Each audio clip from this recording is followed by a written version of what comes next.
Mais pas proposant plusieurs fois. Quand on commence à l'ensemble, pas périr. Si on a encore solo les bons mangaï. Même dès que on a collé qu'en église, on va ça. Pour nous présenter, nyoka, kutumbabelo, surtout, ça va gâter. J'ai fait un cas entier. J'ai fait autre niveau bon ganga. Na lié, mi quoi ya batu. Na meli ba makile ya batu. Na lali na cimetière, na vandi na sermaji. Papa, on est tout à l'heure dans l'église wana. Et lingwa les gars de l'église wana. Toboko tanga na komba l'église yango. Il faut tout na no ba na nzambo ba saka na l'église wana. Bangango ba bongo la motema wana. Ba saka ti lelo kuna. Akoto ko ya, aibi déjà que non et lingwa ça mon toi yebani trop. Papa dit grand dit yo il faut y en église na pendant 5 dimanches. La 5 dimanches wana tangu yo ko ya n'a pas combien. Attends, c'est le côté, mais il faut y avoir le bagage que non, à ça ensemble, tout le monde dit ça, mais na Congo, yondo sali. Na $20,000 wana, ya premier dimanche, bah yo quand bon ça va, na zo peut le roi le $20,000, j'en ai 15,000 balles, yango. Mais l'abomination, c'est plus que même la malédiction. Mais mon tour, ça na sa abomination, Bible le dit que bah quand tu comprends, c'est même na 4 bateaux bazate. Il faut que tu na libanda ya fille. Bateau bazate na l'église wana, baba ndo retourner ba pasteur na bango. Mais papa, un tel il est kaka na télévision, ba lo baka boye boye. Akenda wapi? Les pasteurs les plus peuplés, na kati l'église de réveil, Yongishu. Et sur mon place à Kaboli mbongo l'église. Pas le Yongishu, pas non. Bango ba kabola kango l'église. Pour eza ebele tonini. Ate William Branham et Kimbangu. Les deux, ce sont des aventuriers. Entre les deux, il n'y a pas un bon prophète. Ceux qui ont lié manga, ont lié misouninio surtout. Aujourd'hui, si manga wana na mabele, ceux qui mangent bandu ko pesa ba fruit, il fait pesa kaka mango yoliaki. Tala fruit ya Kimbangu. Tala fruit ya Branham. Et là, on a le banayo. Ceux qui ont le sentiment. Lola, Jésus-Christ, Bomanga. Je répète encore. Ceux qui ont le sentiment. Dès que nous avons un kunanga, nous sommes pas le bac suis faux à Bomanga. Na la na butu boeti na zo prier. Jésus abimelinga. Oyo yawe zamba la gisanga isi abdina bala. J'ai vu l'image de Kimbangu, j'ai vu l'image de Dinabala. Et si je mens que le ciel me tue. Kolo yabisinga. Kozala lokolo yote, mais il faut suivre les pas d'Adinabal. Il faut expliquer on a monaki. Voilà. Et bilambo bango balata boy. N'esprit nanga, la tika la mémoriser en hôtel. Mais bilongi. Nde yango ba présenter ki. Ne présenter moi. Kimbangu. Mais le Christ m'avait témoigné l'anda. Yesu yemoko. Mais papa, je répète encore, ceux qui n'ont pas de sentiment, dans mon angoté, que Dieu, ouais, ça la licolo na c'est, abomanga.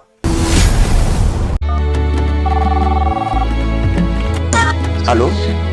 Allô, Massassi? Ya Massassi? Bonne maman, kuna na homme de veillard Misunga. Naza déjà na Misunga, homme de veillard. Au moni, tant maman a piqué église. Alors, là, qui vient te? Tant que vous avez bongo, yo tindi bongo, bango balé ba songe ba kati ba songe ba memel ba dispensaire mike. Et là sunde ngona te maman. Mena poto na kishasa la même chose. Et loko zo sepeli sanga. Banda maman comment na bisunga homme de veillard. Ko tali maman. Oh maman zongi lokola bébé, ba zo soya maman. Oh mais là so moni maman, maman zongi génite. Maman zo dia 3 fois. Tongo midi popo. Deko nanga elo musu sepeli singai. Bisunga homme de veillard. Oyebi ke ba na courant zo kata na ti. So que ça ka manœuvre pano ya li Bana lumière 24h/24h. Et puis connexion internet et vanda. Et puis soki mama ayoki mal à l'aise ou bien mutu pasi nzoto déranger. Kaka na mutu na place à la liwana a fini bouton rouge. Docteur Mbango azana kati, c'est pourquoi homme de veillard Misunga ezana kati clinique Misunga. Ne sois foutu on ne regretter. Ah vous juste bien na wazali. Ba minganga bazo sala mama contrôle chaque semaine. Mais azala kuna abela te bazosala examen. En tout cas, ya masasi emonani penanga na pemi. Bana mama comme na homme de veilleur misunga. Emonani na misu te. Emonani bamboko na zofinda ya pampa mana. C'est fini tout ça. Boko liango lisusu te. Homme de veilleur misunga. Ngana bango rendez-vous quand la fin du mois. Na pemi. Non, tika ya fanda kuna lia tranquille. Apema, ba médecin 24 heures sur 24 heures. A continuer kuna ngana no pesa kama mbongo na fin du mois. Yebisa bango na changer comme on a commis li petit misuna. Babe.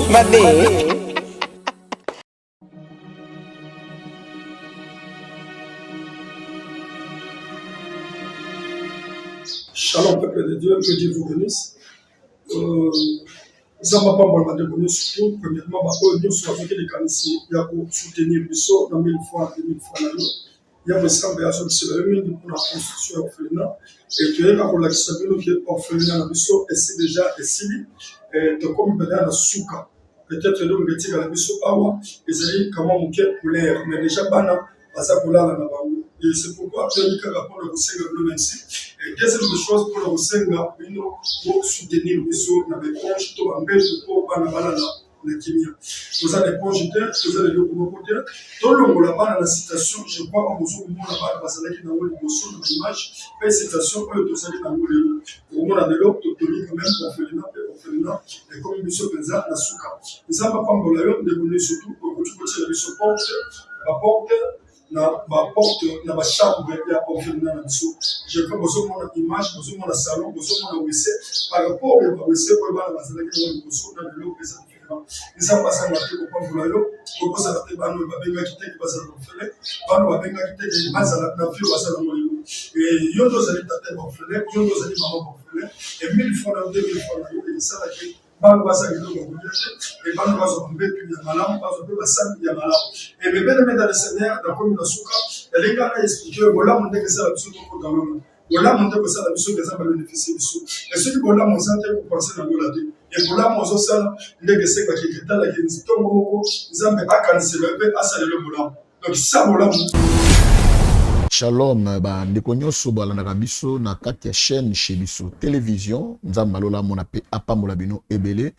Je crois lelo toza na une grande émission oyo wapi za près des stars auteur et grand homme de Dieu. Bon mesala komona elongi ya prophète Eric un peu partout na kati ya ba différentes oyo ezali na ba émission oyo ezala biso na kati ya chez biso télévision. Je crois, nous avons un grand homme de Dieu. Lelo, je crois, tout le monde tellement ébélé et il faut enseigner vraiment éclaircir aux opinions parce que lelo, il y a un elo mozoleka et pas des hommes de Dieu, babi que non, les miracles, les agama kiona. Oh.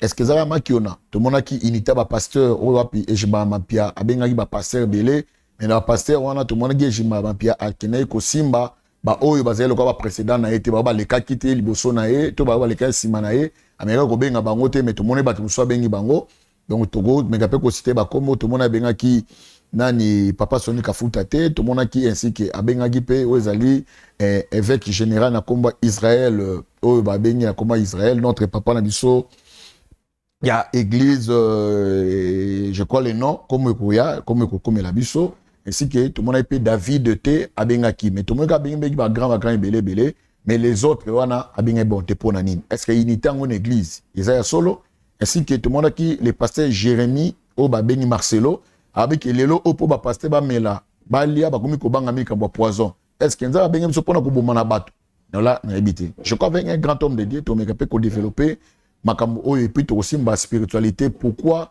ben chèque à délivrance na kati ya bana nzambe est-ce que nzambe pas échouaka solo tout me pe ko solango vraiment merci beaucoup l'homme de Dieu mbote na yo merci Mosakoli boni te ya nzambe azobate la quand même ça va. OK merci beaucoup je crois que tu prier ya mboketo banda non préfère ndo sambela merci tendre père merci Susu totike misolo maboko na yo balandela maboko na yo tika sagesse intelligence ezala partage na biso na kombo na Yesu Kristo amen amen en tout cas to tondi botondi ba bana ngala na ko ya susu mkolelo pour notre émission Prix des Stars to mona ki kala mingi tawa papa ejiba mampia oya komi lelo représentant légal l'église de réveil sala ki une conférence avec des hommes de Dieu pour nous parler concernant l'unité de l'Église.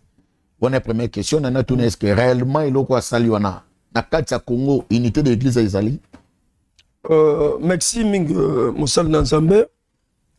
Et là kozoloba na kati ya église de réveil unité ezata mokete. Unité ezata. Tout d'abord pour avoir dignité, il faut avoir des révélations. Il faut être révélé. Est-ce que Eloko papa Ejiba qui c'est quelqu'un que je respecte beaucoup. Papa Ejiba, ko la pambole bisikazali. Il faut tout d'abord to ebake Eloko oya qui pour ça là. Azala qui pousser le Saint-Esprit. To azala qui pousser na ba sentiment na ye. To Eloko ni netinda ki. Parce que ce qui to lebi azala qui pousser par le Saint-Esprit, il fallait batunio surtout basangana pour nous relever les camps, il y a réveil. Alors au contraire, par contre, ça va tout est parce que il faut tout faire dans le total. Dodo Kamba a longwa na tête de réveil dans dengeni. Balongole par Fox. Et atikana na rankino wana. Sony balongola ka dengeni. Balongola ka par Fox. Atikana na problème wana. Papa ezan na désordre na quatre églises de réveil, même Satana il est organisé que l'église de réveil. Je vous dis la vérité, papa. La quatre églises de réveil, et ça, n'a aventure. Parce que, bango, on est basé du colo. Ba vient na biso basé du bosso. Ba père na biso basé du bosso. Ba orienté biso te. Pe bango moko ba tambole na sa aventure. Parce que ce qu'on tali le cola, confession na biso le cola, RSC, au komona ke, bato ba tchaka di bosso wana, ba longola ka bango. Parce que ça, na mon tout le monde a le cola roi. Il faut décider. Il y a Fanda la qui donc il y a ça le cola. Oui. Donc il y a des gens qui ont décidé à CCC. À ça, le président Balongola, mais il y a Tikala le cola, président fondateur. Après, battu au président ça comme étiquette. Au moni, on ça président battu comme étiquette. Il y a ce qu'il faut long. Malgré faut que ça sonne à Longwaki. Malgré faut que il y a Dodo Kamba. Dodo Kamba Longwe. Mais or, ce qui batika qui Dodo Kamba, attends ça RSC. Et nous allons le temps parce que Nathan Dodo Kamba, bon, Bisanga, papa Tamsou, Rotota Tamsou, que non, Aliambanga Dodo Kamba. Oui. Mais Nathan Dodo Kamba, au moment que Dodo Kamba, a même qui comme moi réveil, na Katia, RSC. Depuis Balongo Dodo Kamba, ce hôtel RSC, et là, comment que ça bouge na Katia Sate. Donc ça montre que, nous avons basé sur la Katia Biloko Anate. Nous avons basé sur et comme organisation à Batou, et comme royaume, où gérer yango, et comme biloko ya poche à Batou. Na kati biloko nous surtout na papa intérêt Zambezate. Intérêt Zambezate et mon sal ensemble. L'homme de Dieu. Je crois nous avons vu il avait cité le nom et Bato Basiskizaki, mais dans la logique des choses surtout la nion malamu atani ba kombo pona otanga parce que nous avons pas vu notre papa Nabiso Paul Mutombo. Il était ici déjà Kinshasa parce qu'il a imité habité nos papa occupation et en a été. On a habité Joël Facita Toazaki na poto a cité Sunani. Je crois na bato ane ko cité moi place na fana ina ndaku na bana ko linga atanga kombo ya général Soni Kafuta atanga kombo ya Dodo Kamba. Mais les dons ba kombo mi balona je n'ai pas eu le temps ko yokango et papa miso archevêque ou ba bengi lelo papa Ejiba ya Mampia. Pourquoi c'était ba kombo wana te? Parce que quand même président au balika qui dit donc c'est-à-dire ce que tu as une histoire il y a RSC on peut jamais citer Ejiba ce qui tu cité dans le balika qui bossona été omoni et la même chose aussi peut à Roleka Kana ça montre déjà que là où il n'y a pas l'esprit de Dieu ça montre là où il y a des raquines et on montre que c'était comme la bangote. De ça montre que amour, union toujours le papa na kati église de réveil, toko zwaka ngote et tant que des pasteurs et tant que nous des pasteurs, to lingi ko luka délivrance c'était. Papa, biloko nyo soto so mona wana, ce n'est pas dire qu'ils sont délivrés. Okotu ko so ba kombo nyo soto. Ngai ba kosaka kinga effect. Mais na vandi boye, na kanisa ki les mots wana effect, na kanisa ki titre wana effect et que ko bagisa biloko mo na kati ministère, j'ai trouvé que bagisi ni eloko. Oh, c'est-à-dire, il peut pas bateau baligner bon comme évêque pour côté na carte. Mais dans ça évêque il y a union des églises indépendantes. évêque église et union des églises indépendantes na cela qui numéro 1 ya Moamba et na qui travailler comme vice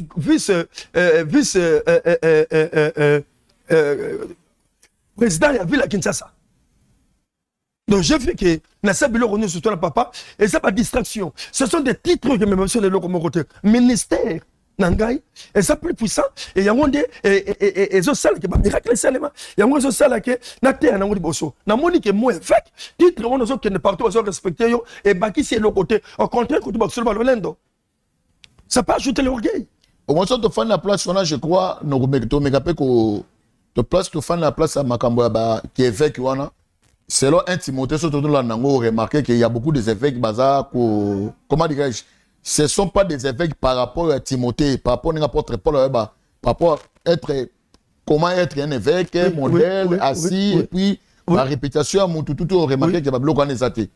Pour ton tout chiter dans l'okana. Entre Kozala, dans Éphésiens chapitre 4, entre Kozala, ministre de Dieu, dans Kozala, évêque, le Kola non offendé, nous comprenons la place. Si tu es évêque, tu n'as pas de ministère. Si tu es un évêque, tu n'as pas de ministère à toi. C'est-à-dire que papa non, dans le sens que Mukuna, avant l'évêque, il était déjà un apôtre, un pasteur. Au début, Mukuna bimina comme évêque était. C'est quelqu'un il faut te respecter parce que c'est que ça revanda. Et le revendre c'est ce que ça qui est évêque était. Et ça ministère. Et ça appelle, et ça lit, mission, je ne pas ensemble. Papa, imaginez-vous, même l'autre sur le bas, et ça, moi, je me suis consacré 25 ans, 29 ans. Évêque. Un évêque. Attends l'église, c'était. Tout ça, on a petit monsieur na Kingabwa, wana. Bâtir mon compte, ça va faire surtout. Mais lui-même, il n'a même pas l'église de 5 membres. Il n'a même pas l'église. Quand tu es évêque, tu es un évêque. Il y a ministère, donc tout le baquet, mon colo, il y a un pasteur. Donc c'est-à-dire, il faut un pasteur, par mon égalité, par rapport à la connaissance, par rapport à la sagesse, par rapport à la boyer, il y a un sénateur à Sanayango, par rapport à la conduite, tout le monde est évêque. Et pasteur. Donc c'est-à-dire, on a pas orienté pasteur par rapport à l'expérience. Mais le papa, mon tassali 5 ans de ministère, beaucoup monsieur évêque. Pour enseigner quoi à l'église? Évêque va jeune ba comme belé. Belé. Évêque qui peut divorcer ba comme na ba. Belé. Évêque divorcé, un évêque en a 4 5. Évêque na bureau na azana ayako consulter na habiter comme docteur ba évêque bon. C'est ça. Donc yo répondre nga entre kozala oyo zali le prophète na kozala évêque lelo yo rôle nga ba bengo nani. Vous me benga ngai papa Josué qui tout là. D'accord. Parce que les mots évêque me mis sonne papa. Les mots prophète pasteur me mis sonne. Papa, ngala c'est la même chose de benga pasteur. Papa pasteur nata la raté. Papa prophète nata la raté. Vous me benga papa Josué qui tout là. Pourquoi? On sait le ministère même kende même na Brazzaville la pamba.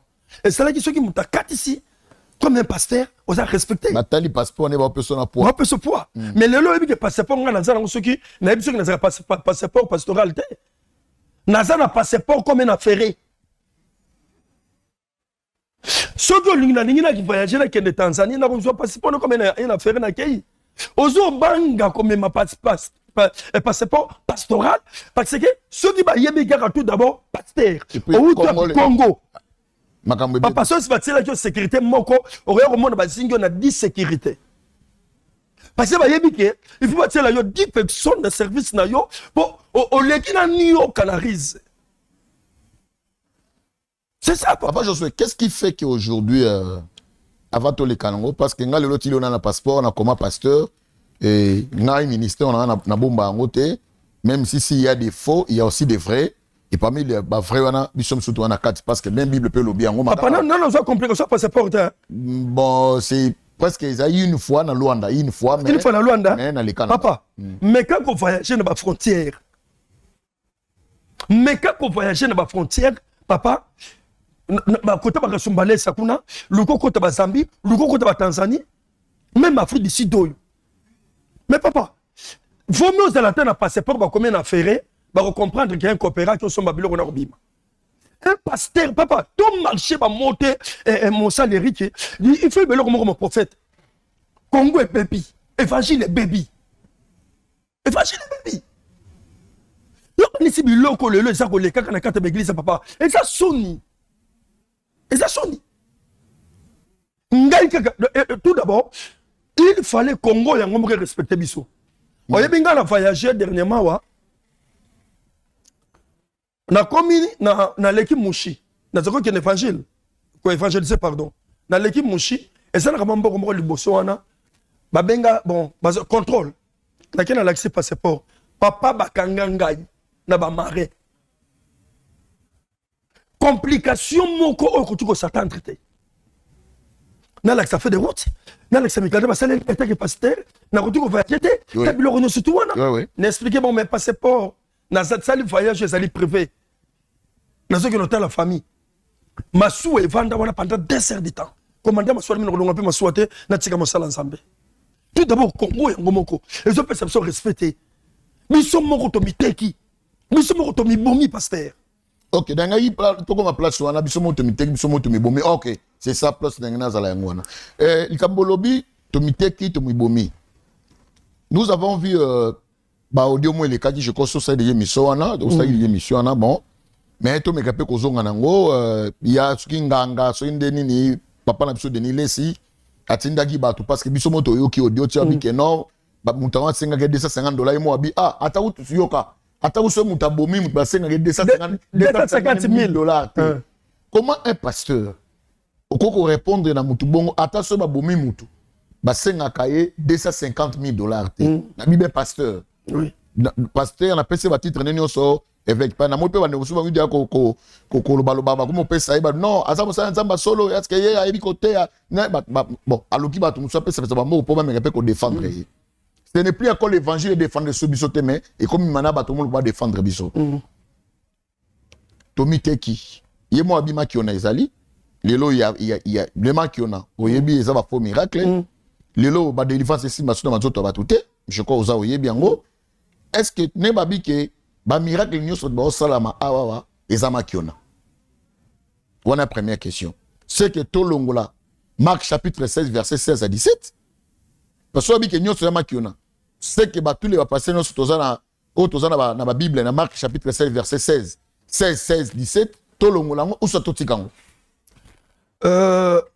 Vraiment prophète question tout nezali question moko très capitale. Et là, comme on a continué au Simba, bateau baya qui vont baser sur la dernière, c'est baser bangangate. Il faut plutôt maîtriser en baser bangangate. Même n'denga ba kenda ka ko leka l'église wa lesa pour na ko présenter ba nyoka ko tumbabelo ko surtout baser bangangate. On s'accorde. Ngada travailler machine. Moi, j'ai fait un entier quartier. J'ai fait autre niveau à Bonganga. Na lié, mi quoi ya batu. Na meliba makile ya batu. Na lali na cimetière. Na vente na seamaji. Et là, quoi, liboso tango nganga so bongo la motema. Tout le monde tika biloko na ye. Et là, on va éviter cette distraction. Alors, quand on a biloko wana te. Ya ba jeu wana te. Parce que même ceux qui ba frère wana na moni lisu sa songe pa ya wale ça pour na koloba biloko ko s'excuser. Commandé ba sai kabali. Biloko wana na DNS. Il est aventurier. Papa, on est tout le temps dans l'église wana. Et dingo les gars de l'église wana. To boko tanga so komba l'église ngo. Ba to bele banganga nyo surtout to yebi ba musicien nyo surtout ba les gars de l'église wana. Il faut tout na no ba na nzambo ba saka na l'église wana. Bangango ba bongo la motema wana. Ba saka ti lelo kuna. Bazate. Et dans la grandeur ni papa. Et ça contrat. À côté il y a aibi déjà que non et dingo ça mon toi yeba ni trop. Ah ouais, c'est le quoi mon et dingo exemple na opes. Papa dit grand dit yo il faut y en église na pendant 5 dimanches. Na 5 dimanches wana tant yo goya.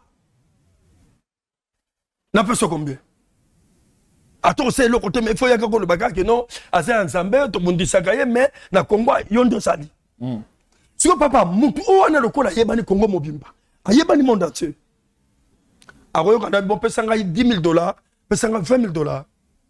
Et ça contrat.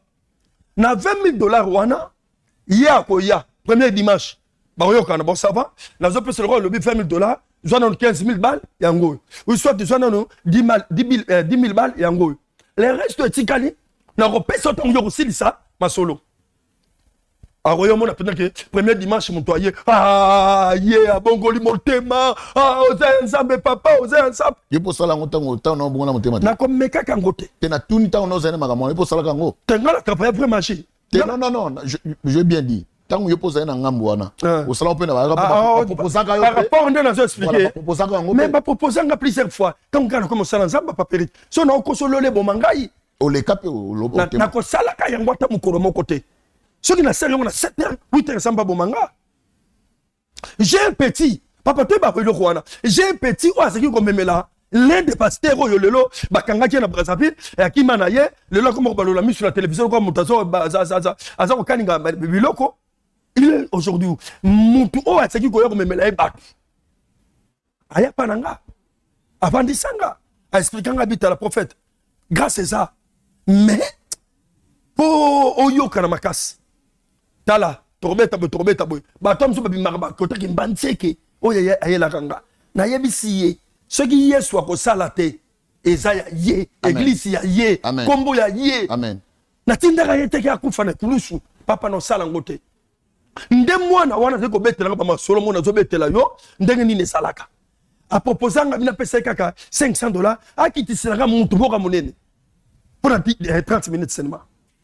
So papa Josué to zonga na nini est-ce que lelo ba miracle yo soto zo mona na kati ya l'église ezama kiona il y a pas les vrais il y a toujours des mensonges.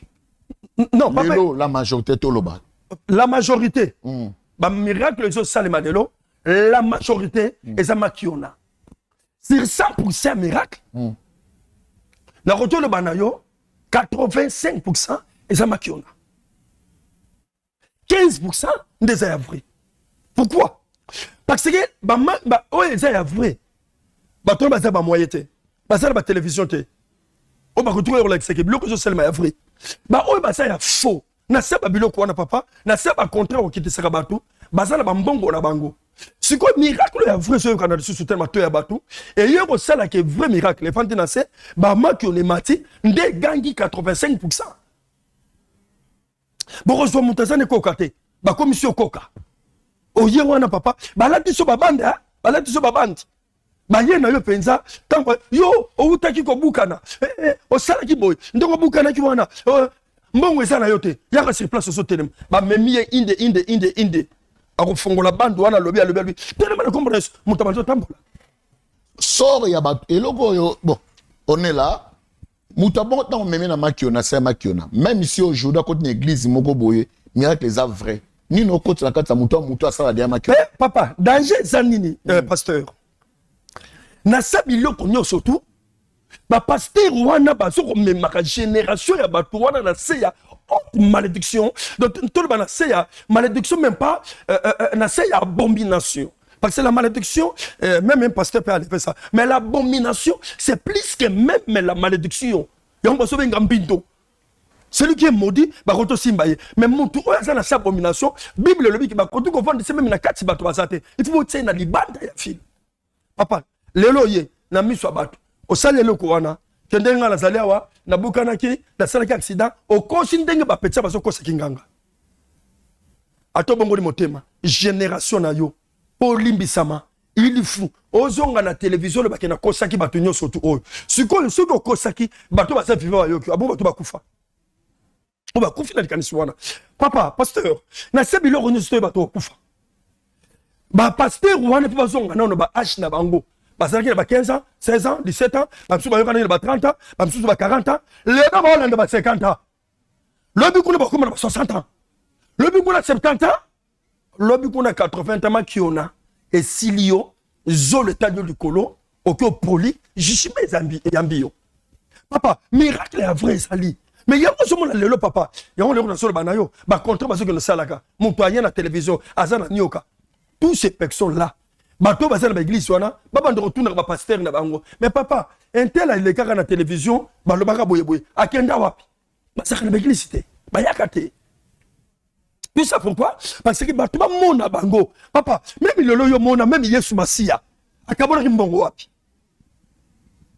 Oyebi papa, mukolo oyo soko lingo kota na problème na Nzambe, remplacer Nzambe. Tala ba pasteur américain, ba Benny Hill, ba sana ba mbongo. Ba Jimmy Swaggart, ba sana ba mbongo. Les pasteurs les plus peuplés, l'église de réveil, Yongishu. Et sur mon place à Kaboli mbongo l'église. Pas le Yongishu, pas non. Na yebite. Non. Si autour na kate, tout tout na ba question. Bango ba kabola rango l'église. Pour eza ebele tonine. Ce sont des aventures. Merci beaucoup. Je crois que tu as presque une autre émission. Mais on a tout une question moko et puis par rapport à question tu bien un peu développer. Et il y a la question parce que Mikolo n'a eu moi timing à côté là ba église. N'a eu timing au là miracle église. Mikolo n'y en tout cas là la raté à des fois la fungoli na hôtel en tout cas je prends vraiment le temps. Qui est un grand prophète? Kimbango est un grand prophète a plus que Jésus. Parce qu'il y a un prophète, dans temps comme on a été, à l'objet que Kimbango a plus que William Branham. C'est ce qu'il a dit. A bengi frère mo na quatre églises na ya bisi frère wana tuni abiki oui nana biso le chose au Congo Kimbango akena na mboka mo na osenga soki manga mboka na babo pese manga mama na pesa ke manga abiki nengo pesa manga bino na bulo na manga et puis tilelo mo ba mo ya kufi mais tilelo zo connaît. Et puis bisaki koko na va okufa na otina bayo soyo tant kimanga kufi tant koko wana nga kufa amoni bat balati pepe me ba iba solo na tanga bato pesi mu Congo pe akufi l'homme de dia lo biboye abi kimbangu maloba nyoso loba yango tikala do pona ya kwa kimbangu nena mega pe to mega pe ko solo la place to mega pe ko to fa na place wana qui est un grand prophète papa li solo yoki bon ate William Branham et kimbangu. Les deux, ce sont des aventuriers. Entre les deux, il n'y a pas un bon prophète. Papa Josué. Je vous dis la vérité, Papa Eric. Je vous dis la vérité. Ceux qui ont lié manga, ont lié misunion surtout. Aux autres, si manga wana na mabele, ceux qui mangent bandu ko pesa ba fruit. Il fait pesa kaka mango yoliaki. Kala fruit ya kimbangu. Dans la fruit, il y a Branham. Ça montre que les deux, c'est qui est dans bango. Qui mbango ngana di makete papa Eric. Et là on a le banayo. Ceux qui ngana zo le sentiment. Lola, Jésus-Christ, bomanga. Je répète encore. Ceux qui ngana zo le sentiment. Denga zo nganda kunanga. Nsamba le ba ke suis faux abomanga. Je suis. Bon, voilà, c'est le papa Josué, hein? Les gens de Kimbangistes, les Inani, non. Non, là, c'est le papa Josué. Selon l'esprit. Voilà, Toti Kopignon, c'est leur conversion, Toti Kaye, Allo Baveri. Ok, papa, Malobambo Kanayo. C'est l'esprit. Ngai na lala na soko. William Branham, ce sont des aventuriers. Malam, ok, merci beaucoup. Pour Ngai. Voilà, voilà l'opinion Nanga. Ok, papa Boto évolué.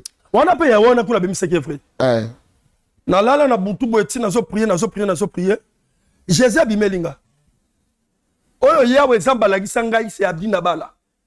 J'ai vu l'image de Kimbangu, j'ai vu l'image de Dinabala. Et si je mens que le ciel me tue. Kolo yabisinga. Kozala lokolo yote, mais il faut suivre les pas d'Adinabala. Pour moi, na ba pasteur ba prophète ni yos ba leka na monde na Congo awa. Le vrai prophète c'est Adinabala. C'est fini. C'est fini. Non, c'est difficile pour nous expliquer. Forme il n'a pas les formes. Mais pour mon Kimbangu et puis Mouzed Nabal. Adinabala. Mouzed Nabal l'attendait pour Kimbangu l'attendait.